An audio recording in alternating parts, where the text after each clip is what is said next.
This is exactly what it's going to look like when you go to your tenant's house to fix a hole in the wall. Okay, it's going to look just like this. All right, I'm not going to be kidding, all right?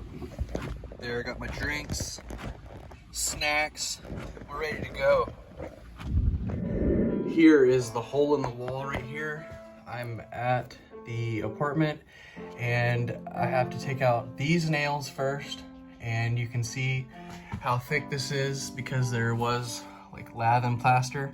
So this is like a concrete stuff. So instead of trying to cut this, I'm just gonna cut the sheetrock in a little tombstone shape and fit it in here because there's already some wood right here that I cut before. Very solid already.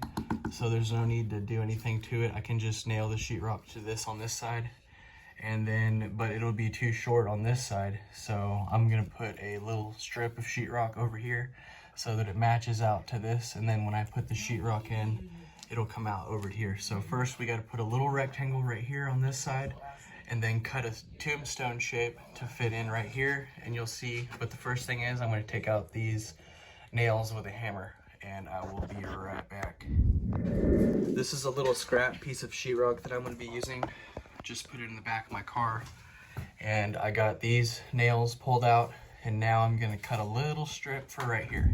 All I've done is put some caulking right here, and I have a piece of sheetrock which I'm going to place in this position right here and stick it down onto the caulking and press very tightly. There it is.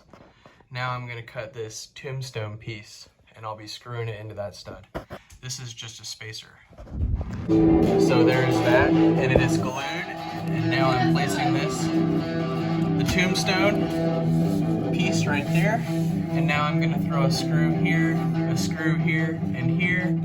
and one here, and there. And I'll be right back.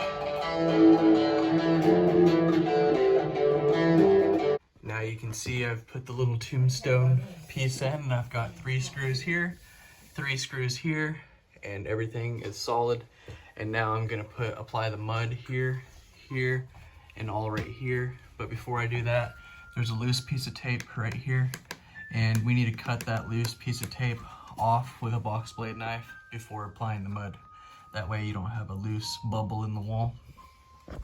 So get anything loose first and then put your mud on. All I've done is taken this box blade, which I'll link all these tools in the description below if you guys were wondering. And I cut all this stuff out right here. And now I'm gonna fill it all in with mud and start applying tape. Okay, you can see there's just a little mess down there. And up here I have the tape. I have put mud on the wall first here and there, and applied the bottom tape and the top tape. And then I applied mud over the tapes and put this piece, and mud over the tapes and put this piece. And now that I have all that, I'm going to press the mud knife and get press that mud out of there. Press all that mud out of that and flatten this out. And then I'm going to hair dry it.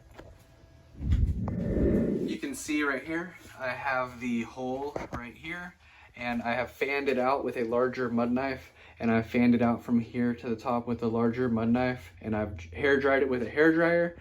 I actually did this 3 times, so now that it's been done several times, I am painting, so I will paint this and I will show you how it turned out after 3 coats. Yeah, we did it, we got it, we got it, we did it, we got it, we got it, oh, we did it, oh. Here is the wall, the final result, and you can no longer see a hole in the wall. It's karaoke time! If this video was helpful in any way, go ahead and like it, subscribe to the channel if you like home improvement videos, and I will see you next time. Hey, sir.